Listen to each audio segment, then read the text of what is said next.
নমস্কাৰ আপোনালোকে স্বাগতম জনাইছো মোৰ চেনেল এইম অসমলৈ। যিহেতু আপোনালোকে গম পালে যে এনিমেল হাজবেণ্ডাৰী এণ্ড ভেটেৰিনেৰী ডিপাৰ্টমেণ্টৰ ফালৰ পৰা BFA ট্ৰেইনিঙৰ কাৰণে 200টা পোষ্ট ওলাইছে আৰু ইতিমধ্যে তাৰ আজিৰ পৰা অনলাইনো ষ্টাৰ্ট হৈ গৈছে। গতিকে যোনসকলে অনলাইন কৰিম বুলি ভাবিছে অনলাইন কৰি ল'ব। আৰু ইয়াত আপোনালোকৰ যোনসকল আৰ্টছৰ ফালৰ পৰা হয় বা কমাৰ্চৰ ফালৰ পৰা হয় তেওঁলোকে ইয়াত অনলাইন কৰিব নোৱাৰিব। আজিৰ এই ভিডিঅ'টোত মই আপোনালোকক জনাম আপোনালোকে ইয়াত যোনটো পাৰ্চনেল এছেছমেণ্ট টেষ্ট হ'ব তাত আপোনালোকক কি প্ৰশ্ন সুধিব বা আপোনালোকে কেনেদৰে ইয়াৰ কাৰণে প্ৰিপেৰেশ্যন কৰিব সকলোখিনি জনাম ভিডিঅ'ত। আৰু মই যেতিয়া এই পাৰ্চনেল এছেছমেণ্ট টেষ্টটো দিছিলোঁ তেতিয়া মোক কি প্ৰশ্ন সুধিছিলে সকলোখিনি জান। গতিকে ভিডিঅ'টো শেষলৈকে চাব আৰু যদি ভাল পায় তেনেহ'লে লাইক কৰিব, কমেণ্ট কৰিব, শ্বেয়াৰ কৰিব আৰু কোনোবা নতুন আহিলে চেনেলটো ছাবস্ক্ৰাইব কৰি নাপাহৰিব। গতিকে পলম নকৰি ভিডিঅ'টো আৰম্ভ কৰোঁ। এতিয়া আপোনালোকৰ যোনখিনি কুৱেশ্যনছ সুধিব সেইখিনি হ'ল আপোনালোকৰ বায়'লজি, ফিজিক্স, কেমেষ্ট্ৰি আৰু general awareness of state and national importance.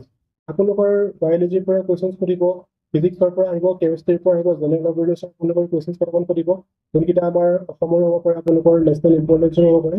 সেইখিনি আপোনালোকে ভালদৰে চাই দিব, কাৰেণ্ট এফেয়াৰ্ছখিনি ভালদৰে চাই গ'লে আপোনালোকক সেইখিনি উত্তৰ দিবলৈ আপোনালোকৰ সুবিধা হয়। আৰু আপোনালোক টোটেল 5টা কুৱেশ্যনছ সোধা হ'ব।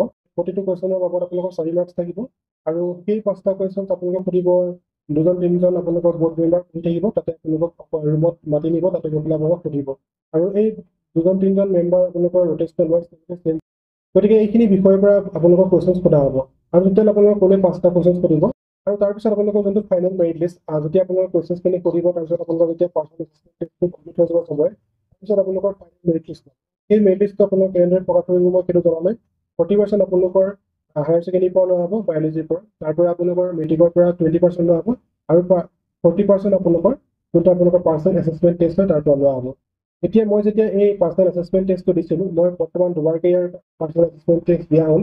তাত মোক প্ৰায় কুৱেশ্যনছবিলাক মোৰ নিজৰ এৰিয়াটোৰ ওপৰত সুধিলে। প্ৰথমতে মোৰ ইন্ট্ৰডাকশ্যনটো দিবলৈ ক'লে। তাৰপিছত মই ইন্ট্ৰডাকশ্যন দিয়াৰ লগে লগে মোৰ এৰিয়াৰ MLA এজনৰ নাম সুধিলে, মোৰ কনষ্টিটিউট মোৰ সমষ্টিটো কিমান নম্বৰ সমষ্টি হয়তো সুধিলে। তাৰ পৰা আপোনালোকৰ মই যেতিয়া ইণ্টাৰভিউ দিছোঁ তেতিয়া হিমন্ত দাসে কিবা এটা ৰেকৰ্ড কৰিছিলে, সেই ৰেকৰ্ডটো কি কৰিছিলে সেইটো সুধিলে। তাৰ পৰা তেখেতক কি অসমৰ পৰা কিটো পদ দিয়া হৈছে সেইবিলাক সোধা হৈছিলে। মানে মোক ইমানখিনি বায়'লজি আৰু ফিজিক্সৰ কেমেষ্ট্ৰি তেনেকুৱা ৰিলেটেড কুৱেশ্যন সোধা নাছিলে আৰু কেৱল মাত্ৰ এটা বায়'লজিৰ কুৱেশ্যন সুধিছিলে, যোনটো সালোক সংশ্লেষণ প্ৰক্ৰিয়াত কি গেছ থাকে সেইখিনি সুধিছিলে। সেইখিনি সোধাৰ পিছত তাৰপিছত তেওঁলোকে মোক তাৰ পৰা পঠিয়াই দিছিলে। টোটেল মোক 5টা কুৱেশ্যন সুধিছিলে। আপুনি যদি সেই কুৱেশ্যনছটো নোৱাৰে তেনেহ'লে আপোনালোকে নোৱাৰে বুলি কৈ দিব পাৰে। তাত আপোনালোকৰ কোনো তেওঁলোকে টাইমিং বান্ধি নিদিয়ে যে আপোনালোকে এইটো টাইমত আপোনালোকে এইটো উত্তৰ দিব লাগিব। আৰু মোক কিদৰে তেওঁলোকে প্ৰশ্ন কৰিছিলে সেইখিনি মই আপোনালোকক জনালোৱে।